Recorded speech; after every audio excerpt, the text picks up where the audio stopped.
Thank you so much. So, Dr. Kettler, would you like to come on up?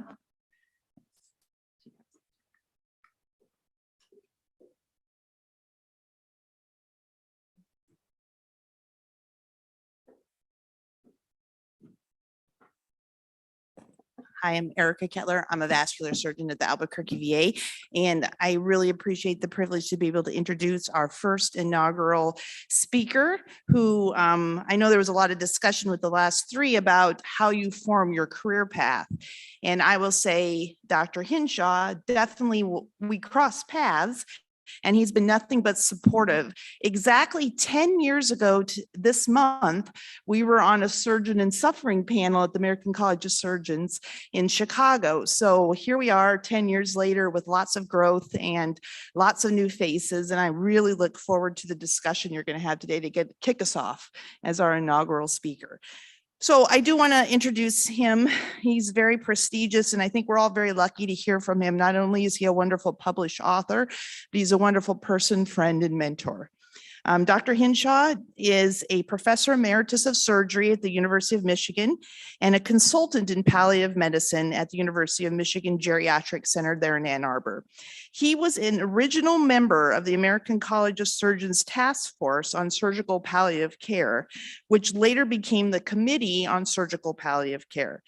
In addition to his domestic teaching activities, he has taught palliative care to healthcare professionals and clergy internationally, including Ethiopia, Uganda, Serbia, Romania, and Lebanon. So talk about spreading our wings as surgeons in palliative care. I think Dr. Hinshaw definitely exhibits all those aspects. He also has, of course, many published papers there at Michigan, and also is his own author of several books.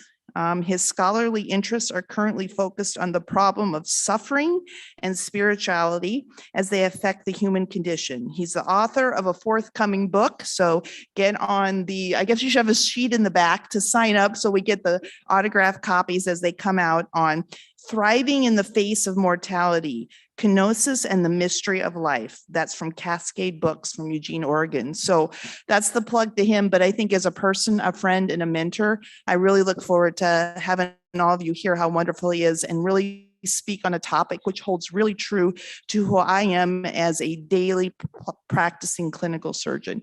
Dr. Dan Hinshaw.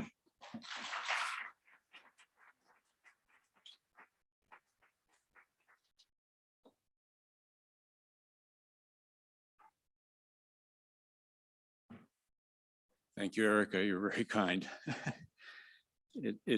There are so many people here that I hope I don't forget anyone. I certainly want to honor all of you, and I'm very honored to be here and to present. And so I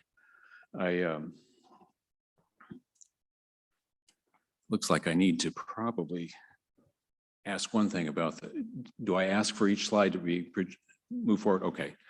So let me go ahead and get started. First, move to I have no conflicts, fortunately or unfortunately. Next slide. So I'd like to quote a husband-wife team, which I think reflects some of the same kind of interdisciplinarity in palliative care. Tracy Balboni is a radiation oncologist in the Harvard system, and her husband is a minister and a theologian who writes often with her, and they wrote a book together called Hostility to Hospitality. And I want to quote from that because that, I think, will set the stage for my remarks today. Hospitality is universally understandable as a cross-culturally experienced human expression towards strangers in need. It is a practice under siege because of Western individualism and the tendency to isolate ourselves from those we do not know. So I'll come back to that. Next slide. We've already had kind of a discussion about history, so I'll run through some of this quickly, but maybe just make a few comments on my own about this. I have revered these two individuals. I never met either of them, unfortunately, but Cicely Saunders trained my mentor at Cleveland Clinic, and so I feel like I'm her grandson in a certain sense, Declan Walsh. And then the one thing Cicely Saunders embodies in her own professional life, she embodied the whole interdisciplinary team. But I think something about Belformont's work that is so important is his use of language. And so the coining the term palliative care extended the whole hospice movement upstream. And that's a theme I'm going to come back to in this whole talk. It's about moving upstream in palliative care, moving upstream within the surgical world of this concept. And I think that is an enormous contribution he has made. Next slide. So it's sad that Bob Milch isn't with us virtually or in person to celebrate. It's a wonderful, very collegial individual and a real privilege for me to have known him. And then Jeff Dunn is a dear friend who I'm thankful is alive and well, and probably should be speaking to you rather than me. But I want to quote him here because I think he, in a very clear way, defined what our discipline's about. Surgical palliative care is the attention to suffering in all of its manifestations of the patient and the family under surgical care. So this is an extension of palliative care into our universe. And now I'd like to read a greetings from him to you. He sent this to me and asked me to do this, and I do this with some trepidation. Dear colleagues, it is with sadness I'm not able to be here for this auspicious occasion, but I assure you I am present. I was offered the option of telecasting my remarks from my distant location. However, I believe a direct personal connection through someone I deeply trust and admire would be far preferable. I wish I could be here to personally thank and commend so many of you have done so much for so many so often. Your commitment to the relief of suffering has elevated occasions such as this, specific occasions, this one, to a ritual of consecration. The inauguration of the Surgical Palliative Care Society opens a new and exciting chapter in our ongoing story. As the limitations of past organizational structures for our shared passion have become more evident, the inclusiveness and the reach of our new organization will improve and sustain our sense of mission. We all share the belief that suffering matters, but responding to it matters more. Love is real, everything else is not. I would like to extend my deepest thanks and hearty congratulations to Red, Pringle, and Buddy for their initiative and effort in bringing the society to fruition. Please celebrate this occasion upon which you will look back years hence with great pride. Warmest regards, Jeff.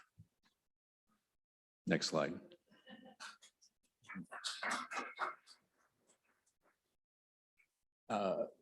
I think Dr. Miller already mentioned this, but we owe a great debt to Olga Jonassen, not only for advocacy with the American Board of Surgery, but also with her behind-the-scenes work that really got us going as a work group, task force, and then a committee in the American College of Surgeons, all of which, of course, is the genealogy of this group today. And she, as the first chair, a woman chair of an academic surgical department at Ohio State, was a real pioneer and trailblazer. But very humble person, very supportive behind the scenes. But it was her support that probably pulled us through especially the early years of this whole movement. Satch, Dr. Sachdeva, of course, has been an enormous support all along. And then I wanted to identify someone who's not a physician, but who was basically the managing editor of the Journal of American College of Surgeons for many years. And she helped pull together a series of articles that were the beginnings of the educational projects that led to the Resident's Guide and then eventually the Oxford textbook of surgical palliative care. So Wendy Cowles-Husser was and is a remarkable person and an incredible support to this whole movement, to the philosophy behind it. Next slide. So this is part of a timeline. This is from an article that Jeff Dunn had published a few years back. And it's just, again, to emphasize, as we know now, and has been mentioned already, that we are 25 years into this project, I would guess, at least within its relationship to the American College of Surgeons. And next slide. these remember, I only put this slide up mainly just to indicate that we were very blessed to have several people support us who were from the non-surgical palliative care community. And then you can see in green, the two co-chairs, Jeff Dunn and Robert Milch. And the other thing I wanted to mention on this slide, which I find very interesting, is we met on September 10, 2001. And it was a very interesting coincidence that this formal movement, this current that has been growing within American and North American surgery, and hopefully international surgery, has developed at the same time that we've entered into a very violent century. And I'm going to come back again to this issue of violence and how do we respond to that. Next slide. The other thing that I was very proud of when I saw this in the bulletin of the American College of Surgeons is that the college didn't hesitate to publish these principles that our task force had put forward. And so that this was a strong endorsement. And I think it also reflects two other things that I would like to, thank you, that I'd like to emphasize, and that this whole project, besides needing the support of very influential people in the American College of Surgeons, it also received tremendous support from two other movements that have been going on in parallel. And maybe more that I'm not aware of, but the two that I wanted to highlight here are the Surgical Ethics Group and also the Surgical Outcomes Club. And in fact, in 2009, a third of the papers, or one of the sessions of the Surgical Outcomes Club, was devoted entirely to the question of palliative care and surgery. So this has been something that has been a real nurturing, mutually nurturing and reinforcing element within our surgical culture. Doing right? Push the arrows or the? Maybe I need to do this one, no? Go ahead and advance it, I'm sorry.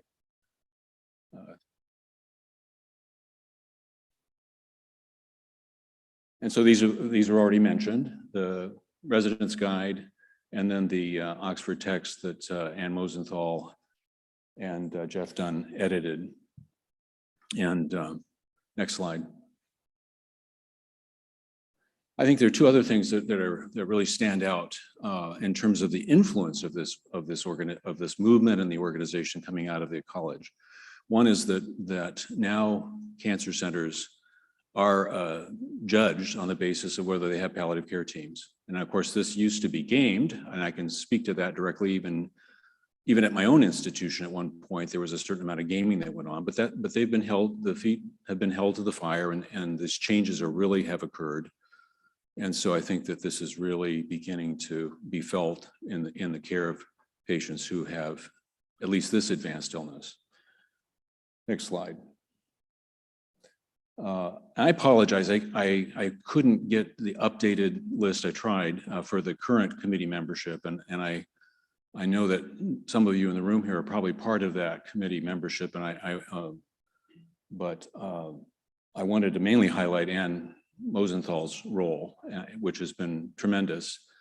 Speaking of women who've been chairs of surgery, she's the first female chair of a surgery department who is also an advocate for palliative care. So she's kind of done double duty and very much carries with her the spirit of Olga Jonas. So she's a very special person. Next slide. The other person I wanted to emphasize here is, this is just recent, that Bridget Fahey, who's been on the committee and is a colleague of Erica's at the University of New Mexico, is in a position, thankfully, to influence the content of the American Board of Surgery, what the requirements are for educating surgeons to be certified. And so, and she's been a very strong advocate all along for palliative care training for surgeons. And so this is a real coup, I think, for all of us. Next slide. And these, of course, wonderful people we just saw. And I wanted to highlight again, my interactions with you have been a delight, but I hope will grow over time. And I just wanted to emphasize something that I learned about Buddy, and that is he is an enthusiastic beekeeper. I assume most of you are probably aware of that, but this was all a revelation to me. And I thought his interest in the sort of, I guess maybe this is overstating it, but something of a collegiality and equity, but also even self-sacrificial nature of the bees individually for the larger community is something very special. And the concepts of swarm intelligence and the cooperative behavior that's associated with that. I want to quote him: "It turns out, if done correctly, this structure is more efficient than a hierarchical one and builds on the principles inherent to palliative care: empathy, active listening, and objective decision-making." And we're seeing all of that unfold here. So you're doing it's a living experiment in terms of an organizational structure, which is good. I mean, in an earlier life, in an earlier iteration of my existence, I was a hospital administrator for a while, and we used to joke about managing physicians is like herding cats. But I think here we have cats that actually want to hang out together and work. So we'll see how this all unfolds. This is very exciting. So next slide, please. And I wanted to, I'm very proud to have been involved in one of the teachers for Lauren Wankata, who is here. I'm excited to see her here and as part of the group, who is now at the Virginia Mason Clinic in Seattle, is very accomplished, trained subspecialist in hepatobiliary surgery, but also is the first surgeon to be trained during residency in hospice and palliative care. And that was a lot of wrangling that had to be done, explaining to internists and so forth that a surgeon who's already had 3 years of postgraduate medical training will do just fine as a fellow. And Lauren did more than just fine. She was outstanding. So anyway, she was the trailblazer though. So, I mean, and this is what's exciting.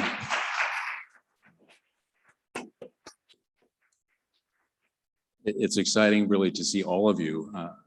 You know, Anna Berlin was also very early involved in a lot of this, and to even take time out as young faculty to get the training.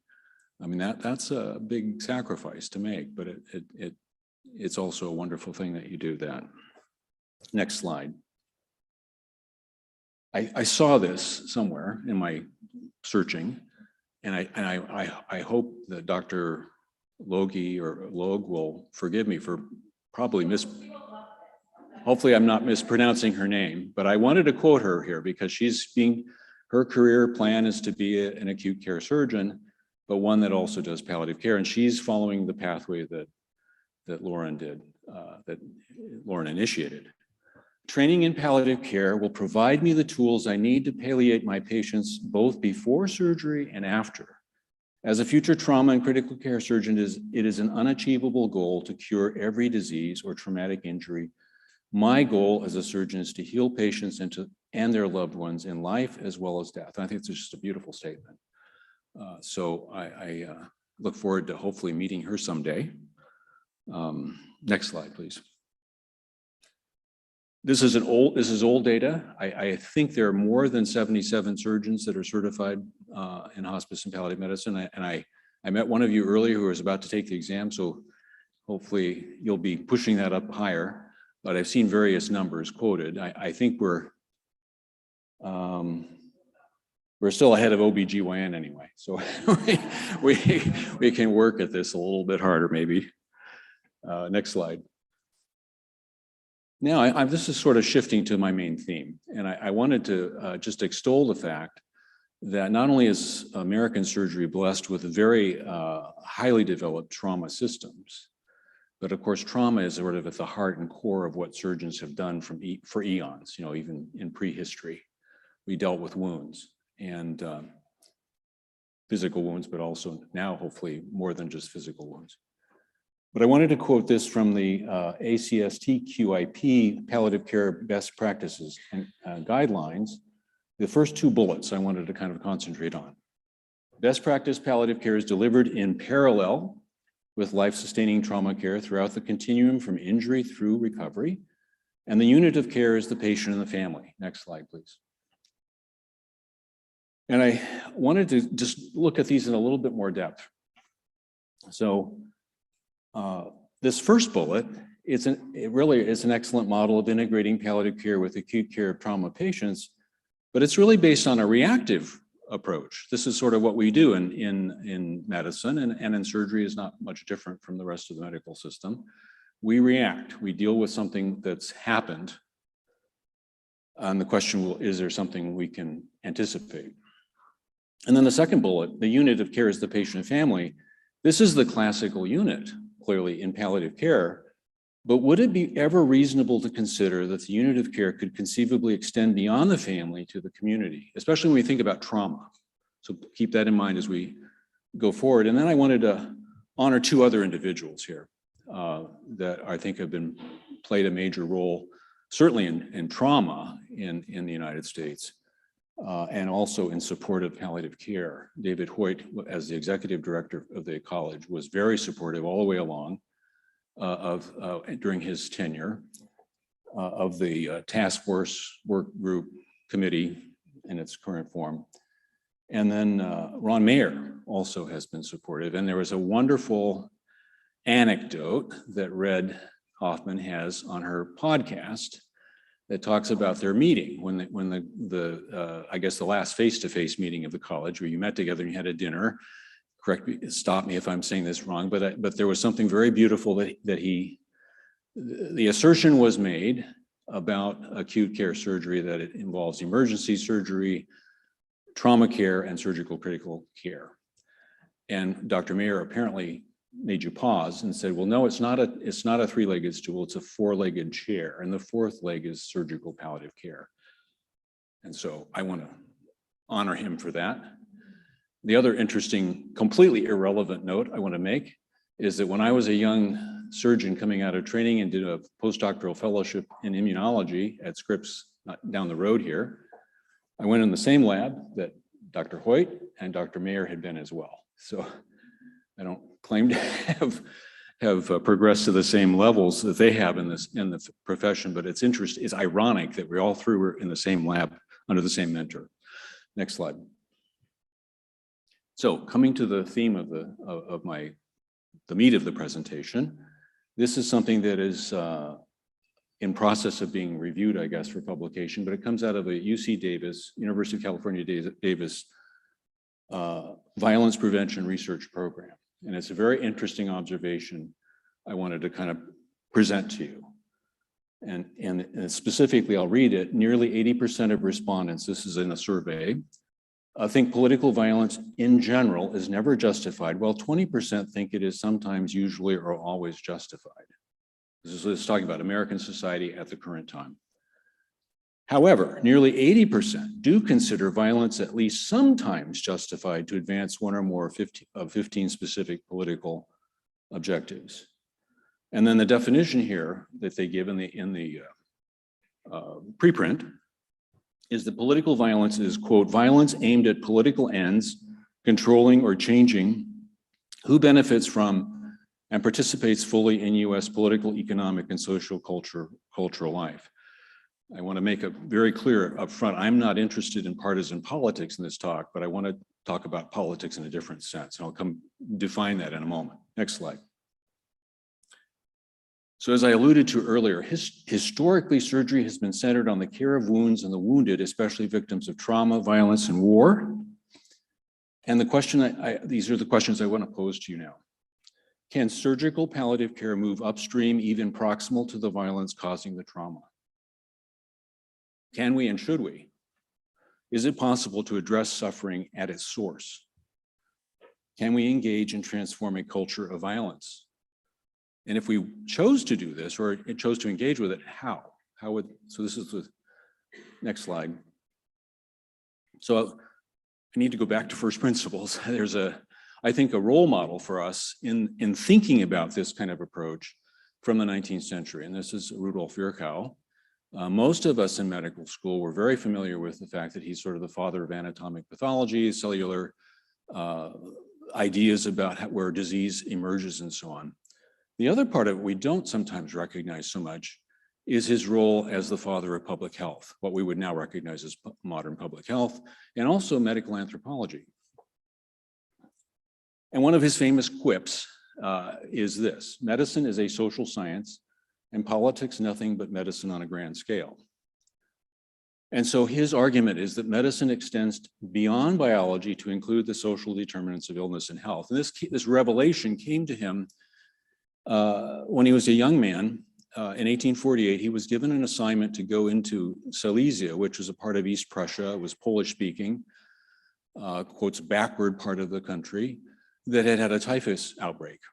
And he went with an open mind. He didn't know what the underlying vector or the cause of the disease was specifically, but he could see other factors that were clearly contributing to the disease spreading and the massive suffering that was going on. And I'll come back to that in a minute, because I want to, next slide. I want to, next slide, please. I want to just visit Aristotle's definition of politics. So I'm going to try to walk this thin line and stay out of the issue of partisan politics if I can. So by nature, man is a political animal. Men have a natural desire for life in society. So in its most basic form, politics is about life in society. And of course, this is based on, in a 4th century Greek philosopher thinking about small city-states. To quote him further, the state cannot be defined merely as a community dwelling in the same place and preventing its members from wrongdoing and promoting the exchange of goods and services. The state is intended to enable all in their households and their kinships to live well. That's my emphasis, meaning by that a full and satisfying life. And then finally, it is our love of others that causes us to prefer life in a society. So this idea of living together in society is something that Aristotle at least thought was a unique feature of human beings with all of our frailties. Next slide. So coming back then to the social determinants of health, what Rudolf Virchow experienced when he went to look at this typhus epidemic. And by the way, 1848 was a year of revolutions in Germany and other European states at the time. And Virchow nearly lost his job at the Charité in Berlin because he was more on the radical side of the politics, of the partisan politics. So what he found was he saw there was poverty, famine, unsanitary living conditions, and lack of education that were factors that were clearly contributing to the misery and to the spread of the typhus epidemic and to the poor outcomes associated with it that led to 10% of the population dying. And what as he kind of synthesized all of this, he wrote a letter to his father. And he said in the letter, "I'm no longer a partial man, but a whole one, in that my medical creed merges with my political and social creed." So he was trying to have kind of a holistic view of a physician who is also engaging with a larger community that he was relating to. So I mean, physicians tend to think of ourselves as engaging with individuals, an individual therapeutic encounter. But at the same time, all those individuals we see, in a surgical encounter or a palliative encounter also are part of a larger community of which we are a part as well. And so how do we integrate that? So thus the complex elements of shared communal existence are fundamental determinants of health and disease, such as education, economic and food security, housing, hygiene, sanitation, public safety. But I would suggest to you, this is my provocative idea for you to contemplate, and we can have a discussion about it. Underlying all of these, I think, is a principle defining communal life itself, and that is the social determinant of health par excellence, perhaps. That is hospitality. So let me define what I mean. Next slide. So if you think about, there's an etymology here that is shared between hospice and palliative care with this ancient concept of hospitality. So in classical Greek, exenos was somebody who was a stranger, a foreigner. Or a guest, and sometimes it could the exenos could even be the host. So you could see this sort of reciprocal character to these relationships. Philoxenia is the compound word that means literally love of strangers or hospitality. The Latin cognate for that is xenos is hospes. So that's the same, and it has again this duality, this possibility of being the host and also the guest, but also the stranger, the foreigner. And it is the root for, of course, hospitality, hospital, hospice. Now, the interesting thing, throughout every culture, I would, well, I'll make this generalization. I know in a postmodern world, it's hard to make generalizations, but I would make this generalization that there's hardly any culture, any place, any time within recorded history where there have not been some form of the laws of hospitality observed. And one definition of the law of hospitality is the problem of how we deal with strangers. And of course, we see this in myriad ways currently. So sometimes issues with hospitality become the subject of great epics. So if you think of the Homeric epics, the Iliad and the Odyssey, those are really sins against hospitality that are being reflected in there. The Trojan guest comes, he steals the wife of his Greek host, and then you have a 10-year war and the eventual destruction of Troy. I mean, that's pretty bad. It's a bad outcome of of a failed hospitality relationship. And in Ulysses or Odysseus's search for hospitality, essentially on his voyages, he encounters the Cyclops who tries to eat him, and eventually gets home, and his wife has all these suitors. Penelope is dealing with all these suitors, and he, of course, takes care of the bad guests by killing them all at the end of the story.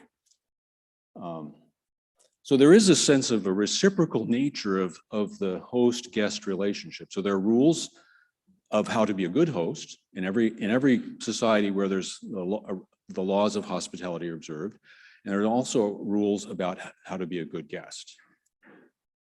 And of course, the sense is that guest not only is a stranger, there's a fear associated with that the stranger could be potentially an enemy. And the Latin, word specifically for that would be hostis, but they also could be a potential friend. So it's this ambiguity in the relationship. And in hospice and palliative care, or the care of the sick in general, the suffering person becomes a stranger. We all have this sense of isolation that an illness produces, a particularly serious illness. And it's that isolating effects of the serious illness that we try to overcome in a therapeutic encounter, which in some ways could be the same thing as an encounter defined by the laws of hospitality. Next slide. So in one sense, you could think of this as a continuum from moving from a stranger or even a possible enemy to a guest, and even possibly to an intimate or someone who is fully integrated within the new community. And of course, all along that continuum is a sense of vulnerability, not only for the stranger, the guest, but also for the host. So there's a reciprocal character to that, which we sometimes are unconscious of in our own relationships. And so I think this dynamic really applies very well in the unequal relationship between physician surgeon and patients. I mean, we have an unequal relationship with them. And it's usually defined in the current parlance as a power relationship, but it's more than just an issue of power.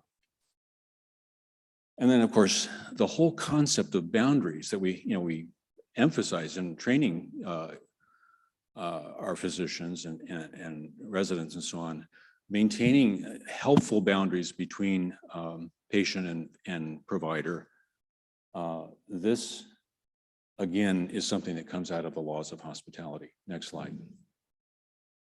So again, just to quote our friend Aristotle about friendship, and this is in his Ethics, the Nicomachean Ethics, for the good man, by the very act of becoming the friend of another, becomes the other's good. I mean, this is something we hope that we do in our relationships, particularly as a therapeutic relationship. We hope that we become the other person's good. And then friendship is an expression of community.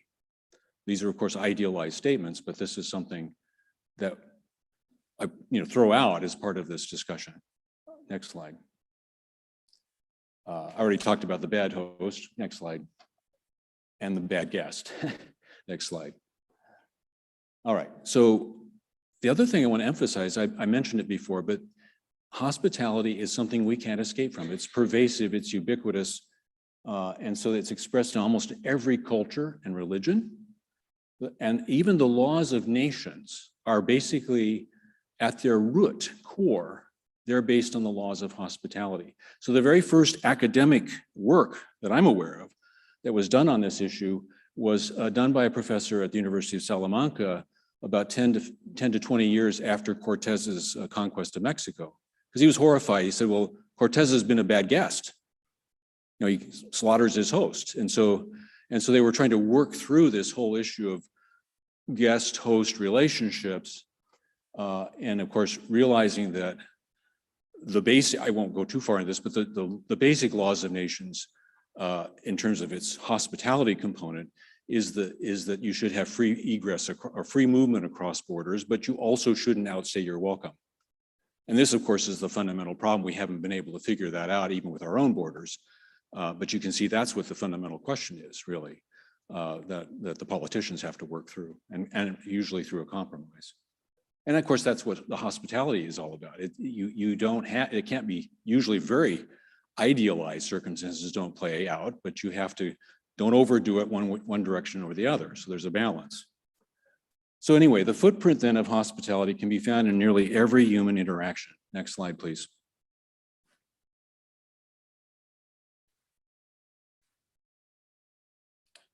And so just to summarize very briefly about some of the world religions. So one of the most basic forms of this would be in an animist kind of culture, where someone comes as a stranger into a village, and the people there have never seen this individual. They're worried that perhaps they're an embodiment of a hostile spirit, and so they try to placate that person. So let's give them a feast. Let's make them happy and hope that hopefully they'll go away. They won't stay. They won't terrorize us. And so that's sort of at a very basic level. But in the major world religions, like in Hinduism, in the sacred writings, there's a beautiful admonition to become a person who considers the mother as God, the father as God, the teacher as God, and the guest as God. So this sense of encountering in the other divinity in the other person, in the other.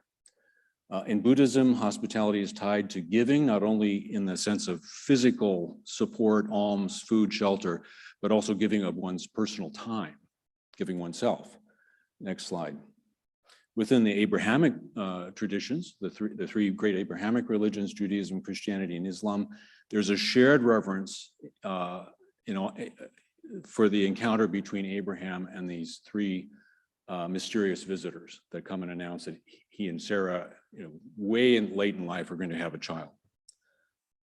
And so this recognition then that the stranger or guest might be angelic or divine is, as I mentioned, present not only in the Abrahamic traditions, but in Hinduism, and to a certain extent in some forms of Buddhism, as well as the Greco-Roman pagan traditions. Next slide. Now, what's interesting, when I was doing research for this talk, I realized I came across a huge academic literature within the business community about the hospitality industry. And so this is a continuum that I would like to just kind of lay before you to think about, because it really has a lot of parallels with what we do, because we try to be hospitable in the medical profession, but we also are paid for what we do. And so there's some similarities here. So at one end of the spectrum, what the author called the ulterior motives hospitality and the containing hospitality might be like that animist village where they're trying to keep the evil spirit from, don't stay here very long, and don't curse us, don't do something dreadful to us, up to the commercial hospitality, which is what we mostly see, where there's an exchange of money for services. And of course we give a tip or whatever to honor the person who gives us particularly fine hospitality in the service, whether it was, being served at lunch or in other kinds of capacities. And then moving up that same continuum, though, there's a reciprocal hospitality, which is more subtle. It's also has a transactional character to it, but it's more subtle. So if I invite you to my home for dinner, you often will feel, well, I should reciprocate, and maybe you even want to reciprocate. It's not necessarily, but there's this sort of pressure, cultural pressure to reciprocate. And of course, and it may have better or lesser, motivations underlying it. So there's this reciprocal component. And then as you move further to the right, there's a redistributive kind of hospitality. And this is the motivation maybe for the very the finest examples of philanthropy, where someone who has, inherited enormous wealth, or they've been very successful, and they realize, this isn't fair. I should be helping those in need. And so I'm going to set up some kind of philanthropic foundations, and with no expectation of return, but other than recognizing that I have more than I need, I should be sharing. And then the final one, which is, again, this is all from the business literature, is very interesting because they aspire to this, is the altruistic hospitality. And that's the idea that we would be hospitable for the sheer joy of being hospitable, of extending hospitality. So this is an extraordinary thing to kind of contemplate. Next slide. So, just as you contemplate that, think about, we move along the same spectrum. We don't usually think about it, but medicine, we get reimbursed pretty well for what we do. And so we have to think, how much am I putting into this encounter, this hospitable encounter with the person who's sick, who needs my help, that is just purely me because of the joy of the encounter, as opposed to, well, I'm gritting my teeth through this difficult encounter because I it's my job and I'm getting paid and I have to do it. So I want to commend to you a fascinating and really wonderful study done by a British philosopher about surgeons and hospitality. So there actually is at least one paper out there, and he uses the operating room as the quintessential site for hospitality to occur. And so what he was really dealing with is this sort of, if care is centered on the patient, the vulnerable patient who's being put to sleep and having an operation, there are multiple hosts, and we all have to get along somehow within that interaction to care for the guest. So I'll quote him here. A common principle can bind bioethical or values and biopolitical communication issues in the operating theater team. This principle is hospitality can be equated with the centeredness of patient-centered practice. And then he goes on to reference Aristotle, our friend again, from the 4th century, in ancient Greece. An act of hospitality for Aristotle in virtuous friendship is suspension of one's own desire in the face of the other. In the household of the operating theater, ethical practice is characterized by suspension of personal desire for the safety and care of the patient as special other or guest, an act of hospitality and a gesture of friendship. So this is a place not to be throwing instruments or having tantrums or other things that sometimes are part of the legend of yesteryear in our discipline, unfortunately. Next slide. So traditionally then, hosts are responsible for their guests' safety, including assuring their safety after they depart. So if you come into my land or my home or my place, as a host, I'm responsible to make sure that you're safe while you're with me and until you're out of my sight, physically out of my sight. This goes back to the sort of ancient kind of understanding. And of course, that would be the same thing for us if we're the host of someone who's being cared for in the operating room and then in the rest of the hospital. And it seems reasonable for us to then plan ahead to make sure that someone has a safe disposition at home. A crude example of this might be somebody who, tried to harm themselves with a firearm. You don't want to send them home if they have firearms back at home. It's not going to be a safe environment for them to have those same temptations potentially if they're still despondent or so these kinds of interventions that can be done, through the team and through the support of our other colleagues in social work and other disciplines. Next slide, please. So then to bring healing to a violent world, as surgeons, we must rise above partisanship. We have a responsibility as hosts to be the host even, maybe even of a potentially bad guest.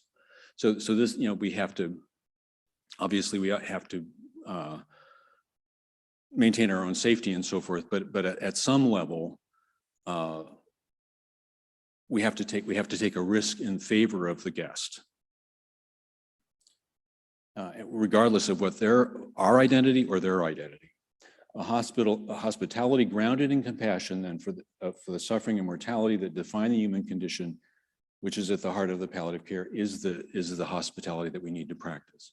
And we must be respectful hosts to our medical guests, building trust within the therapeutic encounter. I heard some really wonderful presentations. Red gave one and Aaron another. The whole issue of communication, ultimately, it seems to me, is not so much about getting the checklist done, it's about forming a relationship of trust. And that you can draw on, you gain interest in that in a kind of a financial metaphor over time, where you can then draw on that and maybe in a difficult moment later, because they trust you. Next slide. So surgeons then must serve as role models, transcending and hopefully breaking down barriers in our hyperpolarized society. Or at least I hope we can. Surgical palliative care brings expertise in communication, as Buddy had said, empathy, active listening, and collective decision-making. Also firsthand knowledge of what it is, what's at stake. We know what's at stake when violence is not prevented. And compassion for the larger environment of suffering that accompanies conflict within a violent culture. I mean, how can we stop and sort of ignore what's going on in those larger social determinants of illness and suffering that we see outside of the doors of our hospital, outside of our comfort zone? I guess that's the challenge, it seems. So can surgeons then intervene somehow at the cultural level? Next slide. So this is an example, and I don't know how we would exactly relate to it, but David Brooks is a New York Times pundit, commentator, and he felt moved to form an organization that has a philanthropic kind of activity. And I just will quote from him. It's clear that we have a crisis of connection in this country. Our national problems are really relational problems. The solution had to happen in our neighborhoods. This is sounding very much like an issue of failed hospitality to me. This organization that he helped found, Weave, supports those who have found a more connected way to live.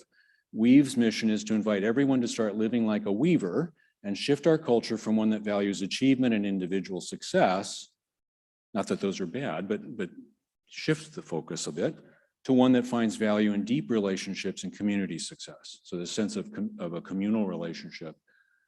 Is it possible to do this? And is it possible to somehow role model this? Because every one of us in the room have kind of a bully pulpit, so to speak, to kind of address this in the larger community, because physicians in general, and maybe even surgeons more so, I don't know, have a fairly good profile, as leaders. Next slide.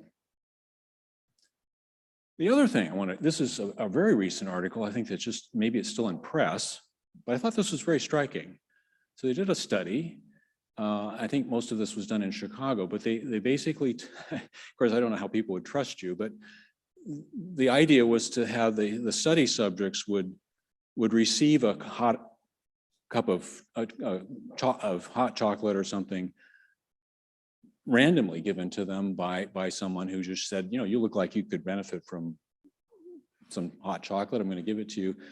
And the people giving were completely shocked by how moved the people who were the recipients were by these relatively minor interventions, just of being kind. And so I was thinking a lot about Amy Swanaball's session about the delving into these personal stories. I mean, that every little encounter is actually something very profound. And so these small random acts of kindness are not just something to put on a bumper sticker. They really have a meaning for people. And it's it's more profound for the recipient than the giver would think. Next slide. So I would propose that we need to help overcome what I think, what the late Eric Cassell once called a blindness to persons that is so highly prevalent in our culture. Hospitality is personal and local, and so these efforts must be grounded locally within communities. Ideally, a culture of suspicion and violence could be transformed through hospitality into a culture of mutual respect and goodwill. Maybe I'm being too optimistic here. Suspending our mutual suspicions and sharing a meal or the equivalent together is a start, a powerful beginning to building trust. And I think again, this is the fundamental, going back to the Abraham and Sarah feeding these strange visitors. It's been extolled so highly in so many cultures. It's something for us to really reflect on. It's a very powerful image, a transformative image. And so, anyway, next slide, please. I wanted to come back to Jeff Dunn again. This is the website, if you want to photograph that. This is the website for a wonderful interview with him about his latest exhibition of paintings at the Pucker Gallery in Boston. And it's called In Pursuit of Poetry, A Discovery, Jeffrey Dunn. One of the last paintings in the scene is a scene of the, right at the end of a storm, or as a storm is passed across Presque Isle Bay and Lake Erie, which is close to his home. And he does plein air art. And so this is, it's called Blowing Clear, Presque Isle Bay. And I wanted to quote a little bit of his commentary on this, because I think this describes what we can do, or what could be achieved through an act of hospitality in a metaphorical way. Frequently, when a front moves through, there is a transition from hot, sticky weather to a freshening of air and the beautiful, steady sound of the wind. It's the very picture and sound of transcendence and the sound of forgiveness and love. Next slide. So let me end with these thoughts here. So the surgical palliative care movement has catalyzed a paradigm shift in the care of surgical illness.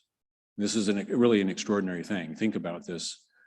Nothing like this existed when I was an intern in the late 1970s. So I mean, this is an extraordinary change. By embracing the unique insights of palliative care, surgeons have expanded the horizon of their concern beyond technique and altered physiology to include the human relationships that are so determinative of health and disease. Like Virchow, we can now claim our full humanity and that our medical creed merges with our political and social creed as we practice and model hospitality in our efforts to heal a wounded culture. There's one last thing I want to mention, and I think this is why this has progressed so rapidly in the last 25 years. And as I look out at the audience, I see a lot more women than men.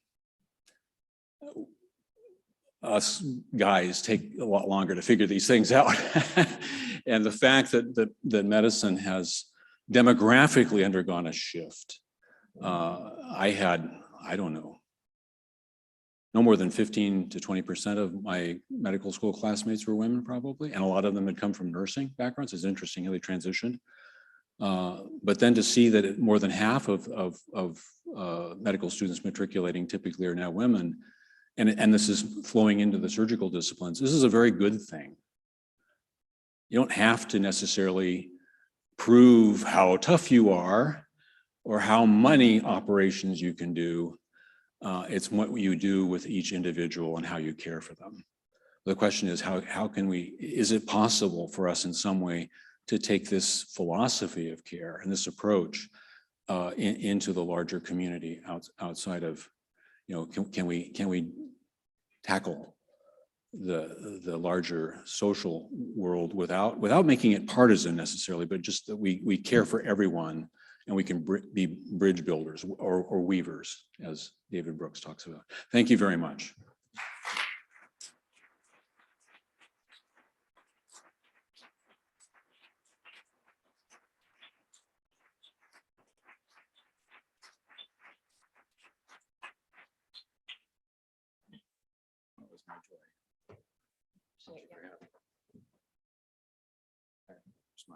Oh, thank you. So we'll just have a brief 5 to 10 minute break if you guys need a stretch. And for those on the next panel, if you want to come up and get situated, that'd be great. And thank you so much, Dr. Hinshaw. That was amazing.